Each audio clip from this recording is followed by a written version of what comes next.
সবাই একটু মোবাইল ফোনটা বন্ধ করেন, হ্যাঁ? আচ্ছা, আপনারা যে কারণে আসছেন আমি এটা জানি, কোনো প্রশ্ন করার দরকার নেই। আমি প্রথমে বলি, এখন ওপেন করবো। বন্ধ করেন না ভাই, ওপেন করেন, ঠিক আছে। আপনারা জানেন যে জামাতকে আওয়ামী লীগ একটা বিশেষ সময়ে একটা বিশেষ উদ্দেশ্যে নিষিদ্ধ করেছিল। সেই নিষেধাজ্ঞা প্রত্যাহারের আবেদন করেছিল জামাত ইসলামী। তারপর আমাদের হোম মিনিস্ট্রি থেকে আবেদনের প্রেক্ষিতে সিদ্ধান্ত এসেছে যে নিষেধাজ্ঞা প্রত্যাহার করা হচ্ছে। আমাদের আইন মন্ত্রণালয়ের কাছে পাঠানো হয়েছে ভেটিংয়ের জন্য। ভেটিং মানে হচ্ছে টেকনিক্যালিটিস দেখা, নিষেধাজ্ঞা প্রত্যাহারের যে কাগজটা আছে সেখানে শব্দ চয়ন ঠিক আছে কিনা, ভাষা চয়ন ঠিক আছে কিনা, আইন অনুযায়ী কিনা। আমাদের আইন মন্ত্রণালয়ের এই ক্ষেত্রে কোনো নীতিগত সিদ্ধান্ত নেওয়া বা না নেওয়ার অবকাশ নেই।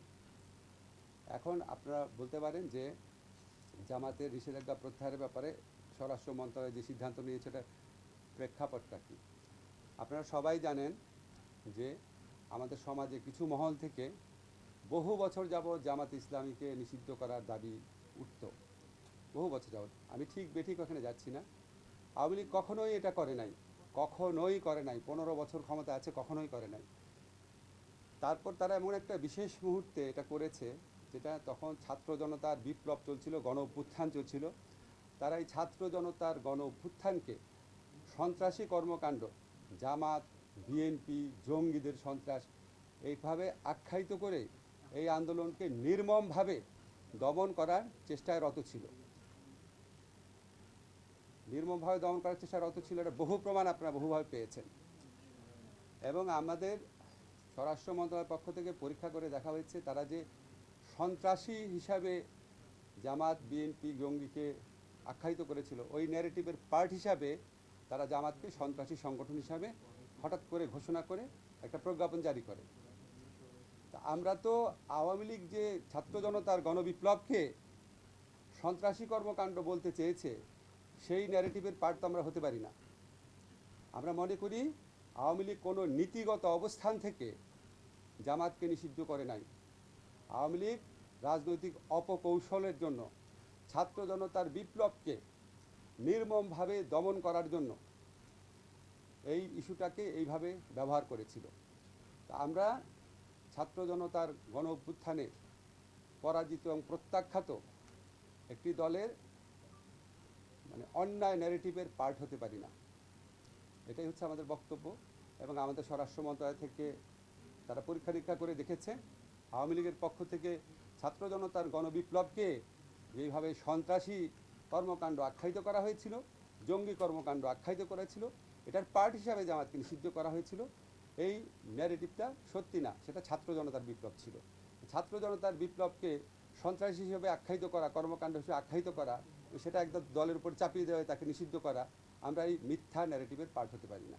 এটা হচ্ছে আমার বক্তব্য।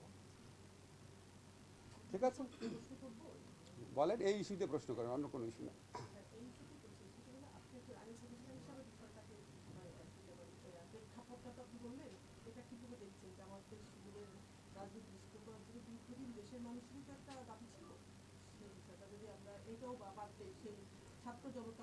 দেশের কোন মানুষের দাবি ছিল?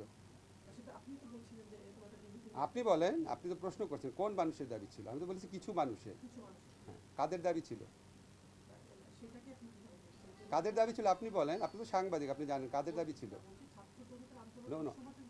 না না না, ওই সময়টা বাদ দিয়ে জামাত ইসলামকে আগে নিষিদ্ধ করার দাবিটা কাদের ছিল?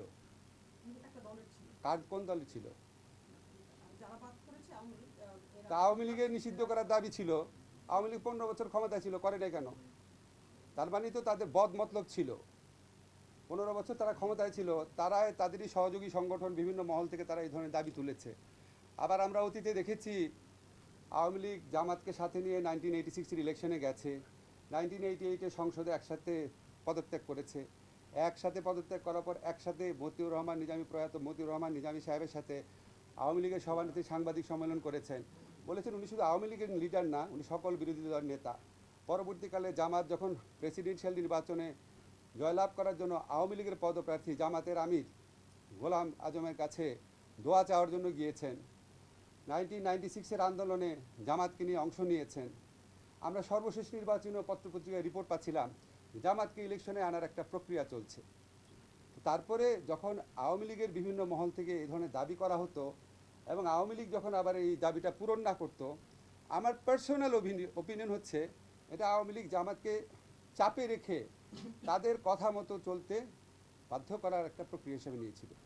আওয়ামী লীগের রাষ্ট্রীয় ক্ষমতায় দোর্দণ্ড প্রতাপে ছিল, কখনোই নিষিদ্ধ করে নাই। যখন ছাত্র জনতার বিপ্লবে যখন আওয়ামী লীগের প্রায় পরাজিত এবং পরাভূত হওয়ার মতো অবস্থা হয়েছে, তখন আপনার এই পুরা বিপ্লবটাকে, পুরা অভ্যুত্থানটাকে সন্ত্রাসী কর্মকাণ্ড আখ্যায়িত করে অবাধে দমন নিপীড়ন চালানোর একটা পর্যায়ে জামাতকে নিষিদ্ধ করেছে।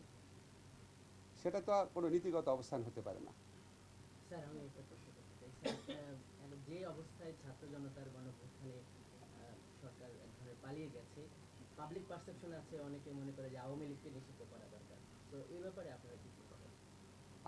আপনি দেখেছেন আমাদের অ্যাটর্নি জেনারেল অফিস থেকে যখন আওয়ামী লীগকে নিষিদ্ধ করার একটা দাবি উঠেছে হাইকোর্টে, সেই অফিস থেকে এটার প্রতিবাদ করা হয়েছে, এটার বিপক্ষে দাঁড়িয়েছে।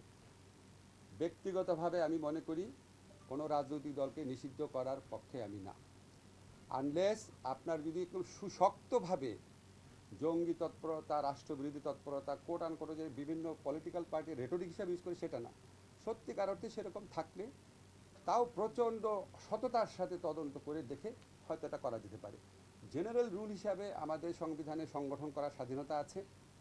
আওয়ামী লীগ বাংলাদেশের স্বাধীনতা সংগ্রামে নেতৃত্ব প্রদানকারী দল, বিভিন্ন গণতান্ত্রিক সংগ্রামে এই দলটার অবদান ছিল। গত 15 বছর তারা যা করেছে সেটা তাদের ঐতিহ্যের সাথে যায় না, সেটা মুক্তিযুদ্ধের চেতনার সাথে যায় না। তারা বাংলাদেশের ইতিহাসে বর্বরতম এক ফ্যাসিবাদ কায়েম করেছিল।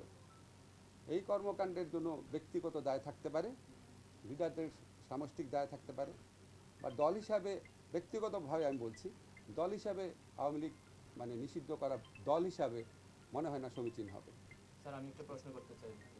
স্যার, আওয়ামী লীগ যখন ক্ষমতা ছিল তখন তারা একটা দলকে সন্ত্রাসী সংগঠন বলতো। এখন আওয়ামী লীগ ক্ষমতায় নেই, এখন অনেকে আওয়ামী লীগকে সন্ত্রাসী সংগঠন বলে বিভিন্ন রকম সাম্প্রতিক হত্যাযজ্ঞের কারণে। আসলে সন্ত্রাসী সংগঠন কি ধরনের সংগঠনকে সন্ত্রাসী সংগঠন বলা উচিত? কী ধরনের, এটা তো আপনি মানে খুবই জটিল টেকনিক্যাল কোয়েশ্চেন করেছেন। এটা একটা বিশেষজ্ঞ পর্যায়ে মতামত ছাড়া বলা সম্ভব না। তবে আমি মনে করি ধরেন যারা বাংলাদেশের অস্তিত্বে বিশ্বাস করে না, সার্বভৌমত্বে বিশ্বাস করে না, বাংলাদেশের আপনার যে আমাদের যে গণতান্ত্রিক রাজনীতি সেটাকে নস্যাৎ করতে চায়, আমাদের বাংলাদেশে আমাদের মুক্তিযুদ্ধের চেতনা যেভাবে আমি চেতনা বুঝি আর কি, এটা ডেমোক্রেটিক বৈষম্যহীন শোষণহীন সমাজ, এটাকে ধ্বংস করার জন্য যারা আপনার সিস্টেম্যাটিক্যালি মানে তাদের সশস্ত্র একটা সংগ্রাম করে, একদম প্রাইমারি চিন্তা করে আপনাকে বলছি। তবে আমি মনে করি যে মানে মতামত প্রকাশের স্বাধীনতা যত অবারিত রাখা যায় ততই ভালো। স্যার, একটা প্রশ্ন ছিল। জি, আপনারা তো সংস্কার কার্যক্রম নিয়েছেন, ছাত্র জনতার এটা একটু বাদ রাখেন না, এটা একদম আনরিলেটেড না হবে। স্যার, একটা রিলেটেড স্যার। জি, নির্বাচন কমিশন একটা মন্তব্য করেছে তাদের সাংবিধানিক কিছু বাধ্যবাধকতা আছে 90 দিনে, সেই বিষয়টি নিয়ে আপনারা কিছু ভাবছেন কিনা ওই জায়গায়? নির্বাচন কমিশনের প্রথম তাদের রিয়েলাইজ করা উচিত তাদের সাংবিধানিক বাধ্যবাধকতা কী ছিল। ভুয়া নির্বাচন করা তাদের সাংবিধানিক বাধ্যবাধকতা ছিল, তারা আগে নিজের বিবেচনা করুক। ওই যে নিজে আপনি আচরি ধর্ম আছে না, তারা প্রথম আত্মসমালোচনা করুক, তারপর দেখা যাবে। আমি ওনার প্রধান নির্বাচন কমিশনের একটা লেখা দেখলাম, উনি এখন কি স্বৈরাচারী অগণতান্ত্রিক সরকার বলছেন, পড়েছেন না সমকালে, বলেছেন না? উনি বলছেন যে ওনাদের ফাঁসির একটা ইয়ে হতে পারে যদি ওনারা না না না, উনি আগের সরকারকে কি ঘোষণা করেছেন, স্বৈরাচার বলেছেন না? তাহলে উনি তো মানে উনার আগে আত্মসমালোচনা করা হচ্ছে। এই স্বৈরাচার সরকারটা আসছে কার অভিভাবকত্বে? উনার অভিভাবকত্বে। যাই হোক, এটা কোনো দরকার কি দরকার না, এটা উনার কথায় আমাদের মানে মানে উনার কথাতে আমাদের পরিচালিত হওয়ার কোনো কারণ নাই। আমাদের যথেষ্ট আইন বিশেষজ্ঞরা আছে, আমরা সবসময় সব কিছু মানে দিকে দৃষ্টি রেখে এটা করব। আর আমরা সবসময় বিশ্বাস করি ডক্ট্রিন অফ নেসেসিটি বলে একটা কথা আছে। তারপর আপনার আমাদের সংবিধান পরিবর্তনগুলো কীভাবে হয়েছে সেটা নিয়েও কোর্টে মামলা আছে। এখন এই বিষয়ে মতামত করার স্যার, আরেকটা প্রশ্ন নেবেন। বিভিন্ন আদালতে স্যার আমরা দেখছি যে ডক্টর দীপুমণি সহ যে উঠানোর সময় হামলার ঘটনা ঘটছে। তো এই বিষয়টা আপনি কিভাবে দেখেন? যদি অন্যায় হয় এটা কার ব্যর্থতা হবে? স্যার, একই সঙ্গে যত যে মামলাগুলো হচ্ছে স্যার, আচ্ছা, গুড, ঠিক আছে, আমি দুটা নিয়ে কথা বলবো। প্রথম বলি, আদালত চত্বরে যে হামলা হচ্ছে এটা কোনো অবস্থাতেই গ্রহণযোগ্য না। আপনাদের কি মনে আছে আপনাদের একজন অগ্রজ সাংবাদিক মাহমুদুর রহমান সাহেব, ওনাকে আদালতে কি নির্মমভাবে রক্তাক্ত করা